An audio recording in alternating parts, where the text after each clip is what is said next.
Hello YouTube, and welcome to the Body Honesty Project. My name is Lydia, and today we are talking about New Year's resolutions and why I think that they are still relevant even though the rest of society has doffed them in the past couple years. Now, as someone from my generation, remember I'm in my mid-40s, and New Year's resolutions used to be all the rage every single year. What are you gonna do? Am I gonna lose weight? Am I gonna be successful? Am I going to leave my relationship? Am I going to climb a mountain? It's always a big deal. But over the past 10 years or so, I've seen more and more of a pushback against New Year's resolutions.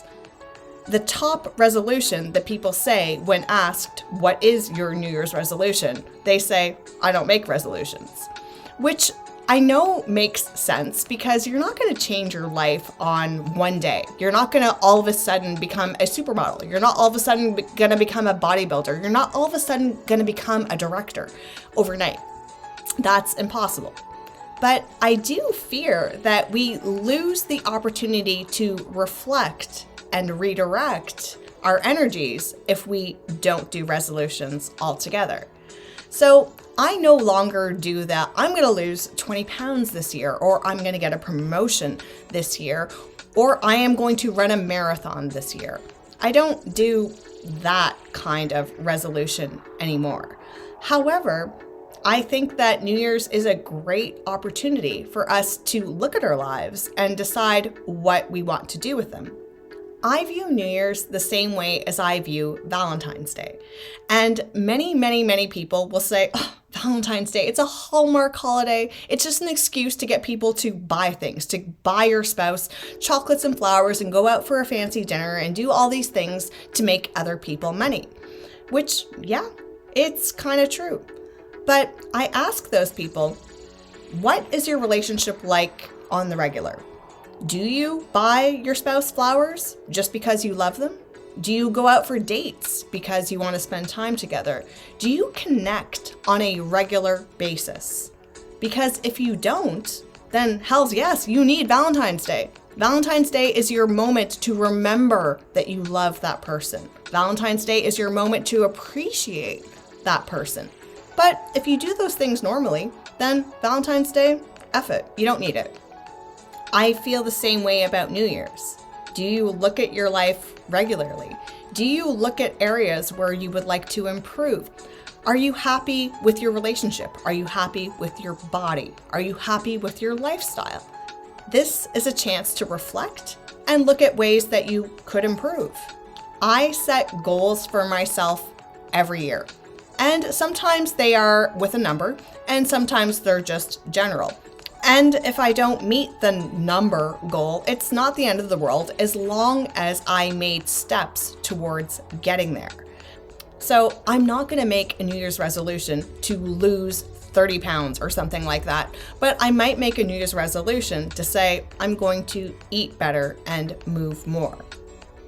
I just think that it's valuable that at the end of every year to reflect upon what happened last year and look at the areas that we could do better at.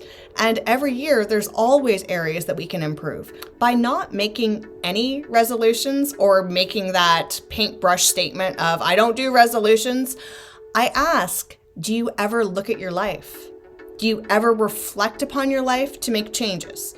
Because you don't need to do that at New Year's. You could do it at any time.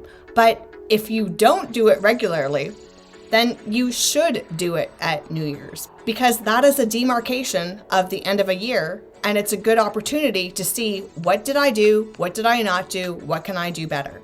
Because if we don't do that, we stop growing. And I don't know about you, but I am someone who never, ever wants to stop growing. I had a numerical goal for myself to reach 5K subs this year. And you know what? I just missed it. It's fine. I'm fine with it. I wanted to hit 5K. I missed it by about 800 subs, but I'm still going to keep going forward. And I am really uncomfortable with the whole begging thing, but I'm going to do it right now. If you watch this channel regularly, please do like, comment, and subscribe. I know based on my statistics that there are several of you that watch me every week that have not subscribed. So if you are one of those people and you like my content, please, please, please do subscribe. It helps me a lot. I know that several of you also watch Stephanie Lang, and she did a video recently about how much money that she makes on YouTube. And I will be transparent with you. I make anywhere between $100 to $250 per month on YouTube. I am a small channel, this is just a hobby, but the videos still take time. It takes me anywhere between 20 to 40 hours to make a video. The ones that don't have an animation are easier than the ones that do, but the ones that have like a 7-minute animation, that's 40 hours. I don't do YouTube for the money. I enjoy making the videos and I hope that I have reach. But the money is a nice perk because it compensates me for all the hours that I put into the creation. Small channels like mine get paid pennies, and the subscriptions and the likes and the comments, they really, really, really do matter, because every time that you do that, I get into the algorithm better and it gets me more visibility. For me, it's not the money as much as it is the exposure. So the likes, comments, and subscribes make a difference in the algorithm so that I can get more exposure. I have a problem asking, but I'm gonna ask now. So please do like, comment, and subscribe. It does make a difference.